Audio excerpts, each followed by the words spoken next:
சமாரம்பாம் யதிசேகரமத்யமாம் லக்ஷ்மீவல்லபபர்யந்தாம் வந்தே குருபரம்பராம். ஆழ்வார்கள் வாழி அருளிச் செயல் வாழி தாழ்வாதுமில் குறவர்தாம் வாழி. ஏகழ்வாறுமுய்ய அவர்கள் உரைத்தவைகள்தாம் வாழி செய்யமறை தன்னுடனே சேர்ந்து அஞ்சு குடிக்கொரு சந்ததியாய் ஆழ்வார்கள் தம் செயலை விஞ்சி நிற்கும் தன்மையளாய் பிஞ்சாய்ப் பழுத்தாளையாண்டாளை பத்தியுடன் நாளும் வழுத்தாய் மனமே மகிழ்ந்து. கண்ணபிரானை உடனே அடையப் பெற வேணும் என்கின்ற ஆறாத காதல் காரணமாக ஆண்டாள் தன்னை ஒரு கோபிகையாக பாவித்துக் கொண்டு நோன்பு நோற்றாள். திருப்பாவை எனும் திவ்ய பிரபந்தத்திலே தொடர்ந்து அவள் அருளிச் செய்த நாச்சியார் திருமொழி என்கிற திவ்ய பிரபந்தத்திலேயும் அந்த கோபிகையினுடைய பாவனை அவளுக்கு தொடர்கிறது. காமன் காலிலே விழுந்தாள் முதல் திருமொழியிலே. இரண்டாம் திருமொழியிலே சிற்றில் சிதையாதே என்று கண்ணபிரானை பார்த்து ஆய்ப்பெண்கள் வேண்டிக் கொண்டபடி அவளும் பாசுரங்களை அருளிச் செய்தாள் என்று இப்படி பாசுரங்கள் தொடர்ந்தன. அதிலே நாம் இப்பொழுது ஐந்தாம் திருமொழியை அனுபவிக்கவிருக்கின்றோம். கீழே நான்காம் திருமொழியிலே கூடிடு கூடலே என்று அந்த கூடலிழைக்க தொடங்கினாள். கண்ணனோடு நான் கூட பெறுவேனாகில் இந்த கூடலானது எனக்கு கூடட்டும் என்று சொல்லிக்கொண்டு வந்தவள். அப்படி சொல்லியும் கூட கண்ணன் வாராமையினாலே அந்த கண்ணபிரானை தான் உடனே அடையப்பெற வேணும் என்கிற ஆசையினாலே கலங்கி அந்த கண்ணபிரானிடத்திலே தூது அனுப்புகின்றாள். யாரை என்றால் குயில்களை தூது அனுப்புகின்றாளாம்.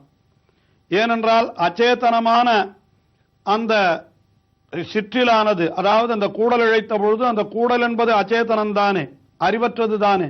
ஆகையினாலே அது கூடவில்லை என்ற காரணத்தினாலே தன்னை கண்ணபிரானோடு கூட்டி வைக்க வேணும் என்பதற்காக பறவைகளை தூது அனுப்புகின்றாள். இது ஆழ்வார்களுடைய பாசுரங்களிலே நாம் மிக அதிகமாக பார்க்கின்றோம்.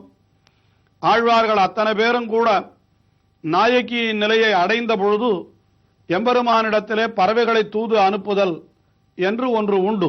இதே போல திருமங்கை ஆழ்வார், நம்மாழ்வார் போன்ற ஆழ்வார்களும் அருளிச் செய்திருக்கிறார்கள். இங்கே ஆண்டாள் அவள் கண்ணபிரானிடத்திலே குயிலை தூது அனுப்புகின்றாள். அதாவது இந்த குயிலை பார்த்து கண்ணபிரான் வரும்படியாக நீ கூவ வேண்டும், அந்த கண்ணபிரானுடைய திருநாமத்தை குயிலே நீ கூவு, அவன் வருவனானால் நான் உனக்கு கடமைப்பட்டிருப்பேன். அப்படி அவனை வரும்படி நீ கூவவில்லை என்றால் உன்னை நான் இங்குற்று நின்றும் துறப்பன் என்றெல்லாம் இந்த பதிகத்திலே அருளிச் செய்கின்றாள். இப்படி அந்த குயிலை பார்த்து வார்த்தை சொல்லும் விதமாக நாச்சியார் திருமொழியிலே ஐந்தாம் திருமொழி அமைந்திருக்கிறது. அதிலே முதல் பாசுரத்திலே நான் ஆசைப்பட்டவன் சாமானியனானவன் அல்லன், அவன் மிக மிக உயர்ந்தவன். அப்படி அவன் மிக உயர்ந்தவனாகினாலேதான் அவனிடத்திலே நான் ஆசை வைத்தேன். ஆனாலும் கூட எனக்கு இப்படிப்பட்ட நிலைமை ஏற்படுவது நியாயமா என்று அந்த குயிலையே பார்த்து கேட்பதாக முதல் பாசுரம் சொல்லுகிறது. அன்னை பெரும்புகழ் மாதவன் மாமணி வண்ணன் மணிமுடி மைந்தன் தன்னை உகந்தது காரணமாக என் சங்கிழக்கம் வழக்குண்டு உன்னை குறுக்கத்தினாடல் சிறந்து புறம்பெனில் வாழும் குயிலே பண்ணை அப்போது மிறந்து விரைந்து என் பவளவாயன் வரக்கோவாய். அந்த குயிலை பார்த்து முதலிலே சொல்லுகிறாள், நான் ஆசைப்பட்டவன் யார் தெரியுமா? மண்ணு பெரும்புகழ் என்று மிக்க பெரும்புகழை உடையவன். அதாவது அடியவர்களை காப்பதையே தனக்கு பெரிய புகழாக நினைத்திருப்பவன். அவனை என்றோ நான் ஆசைப்பட்டேன். அப்படி இருக்கிற பொழுது எனக்கு இந்த நிலைமை ஏற்படலாமா என்று ஒவ்வொன்றிலேயும் அந்த விஷயத்தை நாம் நினைத்துக் கொள்ள வேண்டும். அவன் மண்ணு பெரும்புகழ், அதற்கு மேலே அவன் மாதவன். மாதவன் என்றால் பிராட்டியோடு கூடினவன். ஸ்ரீ மகாலட்சுமி அவள் மா என்ற சொல்லாலே சொல்லப்படுகின்றாள். அப்படிப்பட்டவளோடு எப்பொழுதும் கூடியிருப்பவன் என்றால் அடியவர்களுக்கு ஒரு துன்பம் ஏற்பட்டால் அதை பொறுக்காதவளன்றோ இந்த பிராட்டி, அவள் புருஷகாரம் பண்ணி எம்பெருமானிடத்திலே சேர்த்து வைப்பளே, ஆகையினாலே அவளோடு கூடியிருப்பவன் என்கிற காரணத்தினாலே என்றோ நான் அவனை ஆசைப்பட்டேன். மன்னு பெரும்புகழ் மாதவன், அது மட்டுமா, மாமணி வண்ணன் என்று அவனுடைய திருமேனி, எப்பேற்பட்ட அழகையுடைய திருமேனி, மணி போன்ற அந்த பிரகாசத்தை உடைய திருமேனி என்று அந்த மாமணி வண்ணன். அதற்கு மேலே மணிமுடி மைந்தன், மணிமுடி என்னால் அடியவர்களை காப்பதையே விரதமாக கொண்டு அதற்காகவே தான் ஒரு கிரீட்டத்தை அணிந்து கொண்டிருக்கிறான். அப்படி அந்த பெரிய அவனுடைய கிரீட்டம் கண்டவாற்றால் தனதே உலகென நின்றான் என்று சொல்லும்படியாக அந்த கிரீட்டமே அவன்தான் எல்லா உலகங்களுக்கும் அதிபதி என்று காட்டி கொடுக்கிறது. அப்படி இருக்கிற பொழுது அவனுடைய உடமையான என்னை கைவிடுவனா என்று நினைத்துத்தான் அவனை நான் விரும்பினேன் என்கிறாள் ஆண்டாள். மணிமுடி மைந்தன், மைந்தன் என்றால் மிடுக்கு, அதாவது வலிமை உடையவன். என்னை காப்பதற்கு வேண்டிய சக்தி அத்தனையும் அவனிடத்திலே இருக்கிறது. ஆக இத்தனை குணங்கள் அவனிடத்திலே இருக்கிறன்றபடியினால் என்றோ நான் அவனை ஆசைப்பட்டேன். ஆஹா, ஆனால் அவன் தன்னை உகந்தது காரணமாக, அவனை நான் ஆசைப்பட்டது காரணமாகவே என்னுடைய சங்கிழக்கும் வழக்குண்டே. இங்கே சங்கு என்பது வளையை குறிக்கின்றது. அதாவது பண்டை காலத்திலே சங்கினாலே ஆன வளைகளை அணிந்து கொண்டிருப்பார்கள் போலும், அல்லது சங்கு என்றாலே வளை என்று பொருள் உண்டாகினாலே அவனை ஆசைப்பட்டது காரணமாக நான் என்னுடைய வளையை இழந்தேன் என்கிறாளாம். அதாவது இதனுடைய கருத்து என்ன என்றால், அந்த நாயகனை ஆசைப்பட்டவர்களுக்கு உடனே அந்த நாயகன் கிடைக்க பெறவில்லையானால் அதனால் ஏற்படுகிற துன்பத்தினாலே அவர்கள் மனம் வருந்தி உடல் இழைத்து விடுவார்களாம். அப்படி உடல் இழைத்து விட்டால் அவர்கள் கையிலே அணிந்து கொண்டிருக்கின்ற வளைகள் எல்லாம் கழன்று விழுந்து விடுமா. ஆகையினாலே நாயகனை பிரிந்த வருத்தத்தை எப்படி தெரிவிக்கிறார்கள் என்றால், என்னுடைய வளையை இழந்தேன் என்று அவர்கள் தெரிவிப்பதுண்டு. அதைத்தான் இங்கே ஆண்டாளன் தெரிவிக்கிறாள். இப்படிப்பட்ட மண்ணு பெரும்புகழ் மாதவனாய் மணிமுடி மைந்தனாயிருக்கின்ற அந்த எம்பெருமான் அவனை உகந்தது காரணமாக என்னுடைய சங்கு என்னுடைய வளையை இழக்கும் வகை உண்டே. என்னால் என்ன அர்த்தம்? இப்படி இழப்பது நியாயமா? அப்படிப்பட்ட எம்பெருமானிடத்திலே நான் ஆசை வைத்தேனே, அவனை போய் நான் உடனே அடைய வழக்கு உண்டே என்று சொன்னாளாம். உடனே அந்த குயிலை பார்த்து சொல்லுகிறாள் மேலே. அந்த குயில் எங்கே இருக்கிறது என்றால், புன்னை குறுக்கத்தி நாழல் செருந்தி பொதும்பினில் வாழும் குயிலே என்று அந்த குயிலானது மிகவும் மென்மையான தன்மையுடையது. ஆகையினாலே அது எங்கே இருக்கும் என்று கேட்டால், அது தனக்கு என்று ஏற்ற அந்த பூம்படுக்கைகளிலேதான் அது அந்த குயிலானது பள்ளி கொள்ளுமாம். அதை சொல்லுகிறாள் இந்த இடத்திலே. புன்னைப்பூ, புன்னை மரத்திலே இருக்கக்கூடிய பொதும்பூ என்றால் அதில் இருக்கக்கூடிய ஒரு பொந்து.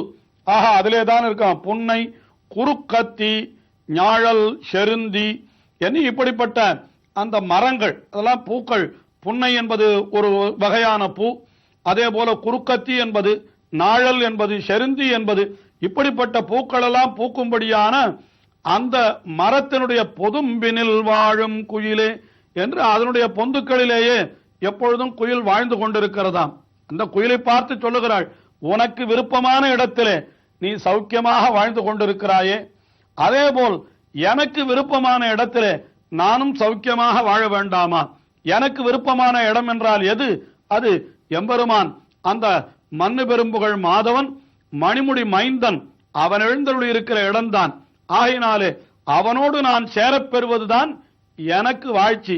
அந்த வாழ்ச்சியை எனக்கு நீ ஏற்படுத்தி கொடுக்க வேண்டாமா? அந்த குயிலை பார்த்து கேட்கிறாள். என்ன கேட்கிறாள்? புன்னை குறுக்கத்தினாழல் செருந்தி பொதும்பினில் வாழும் குயிலே, நீ என்ன செய்ய வேண்டும்? பன்னி எப்போதும் இருந்து விரைந்து, அந்த எம்பெருமானுடைய திருநாமத்தை விடாமல் நீ சொல்ல வேண்டும். பன்னி என்றால் நீ பன்னி பன்னி அதை சொல்லிக்கொண்டே இருக்க வேண்டும் அந்த எம்பெருமானுடைய திருநாமங்களை. அதுவும் எப்பொழுது, எப்படி என, எப்போதும் என்று எல்லா காலத்திலும் சொல்ல வேண்டும். அதுவும் விரைந்து உடனே சொல்ல வேண்டும். நீ சொல்லவில்லையானால் எனக்கு இங்கே உயிரே முடிந்து விடும். ஆகினாலே பன்னி எப்போதும் இருந்து விரைந்து என்ன செய்ய வேண்டும் என்றால், என் பவளவாயன் வரக்கூவாய், என்னுடைய பவளவாயன் என்னால் அப்பொழுதும் கூட அந்த எம்பெருமான் இவளோடு கூடவில்லை என்ற காலத்திலேயும் கூட அவனுடைய அழகை இவளாலே மறக்க முடியவில்லையாம். அதாவது கண்ணபிரான் இவளோடு ஏற்கனவே கூடியிருக்கிறான். கூடியிருந்தவன் என்னதான் இருந்தாலும் பிரிந்து செல்ல வேண்டிய நிலை ஏற்படும் அல்லவா? அப்படி பிரிந்து செல்லுகிற ஒன்று அப்படி தன்னுடைய புன்சிரிப்பாலே அவளை பார்த்து, அம்மா நான் வந்து விடுகிறேன், நீ கவலைப்படாதே, நான் விரைவில் வந்து விடுகிறேன் என்று சொல்லிவிட்டு போனானாம். அப்படி போன பொழுது அவனுடைய புன்முறுவல் பூத்த அந்த திருப்பவளம் இருக்கிறதே, அதையே நினைத்து கொண்டிருந்தாளாம். அது இவளுடைய கண்ணிலேயே நிலைத்து விட்டது. ஆகினாலே இவள் அதையே நினைத்து கொண்டிருந்தாள். ஆகினாலே இப்பொழுது இவள் என்ன செய்கிறாள் என்றால், அந்த பன்னிய அந்த என் பவளவாயன் வரக்கூவாய், அந்த பவளவாயனான அந்த கண்ணபிரான் அவன் வரும்படியாக, அந்த எம்பெருமான் என்னிடத்திலே வந்து சேரும்படியாக, குயிலே நீ எப்பொழுதும் கூவ வேண்டும், பன்னி எப்போதும் இருந்து விரைந்து என்னுடைய பவளவாயன் வரும்படியாக நீ கூவ வேண்டும். அப்படி நீ கூவினால்தான் என்னுடைய கையிலே வளை தங்கும், இல்லாவிட்டால் என்னுடைய உடல் இழைத்து இந்த வளைகள் கழன்று விடுமே. இப்படி உயர்ந்த புருஷோத்தமனான அந்த எம்பெருமானை ஆசைப்பட்ட நான் இப்படி வளையை இழந்திருப்பது அவனுக்கும் தகுதி என்று, எனக்கும் அது நல்லதன்று. ஆயினாலே இப்படி அவனை ஆசைப்பட்ட நான் இந்த வளையை இழப்பது வழக்குண்டே என்னால் இது நியாயமா? நீயே பார்த்து சொல். ஆயினாலே அந்த எம்பெருமானை நான் இருக்கிற இடத்திற்கு வரும்படியாக குயிலே நீ கூவ வேண்டும் என்று அந்த குயிலை அவள் பிரார்த்தித்துக் கொள்ளுகிறாள். இப்படி இவளுடைய பிரார்த்தனை இன்னமும் தொடர்கிறது. இந்த குயிலை பார்த்து மேலே மேலே சொல்லுகிறாள், அந்த எம்பெருமான் நான் இருக்கிற இடத்திற்கு வரும்படியாக நீ கூவ வேண்டும் என்று. தொடர்ந்து அனுபவிப்போம்.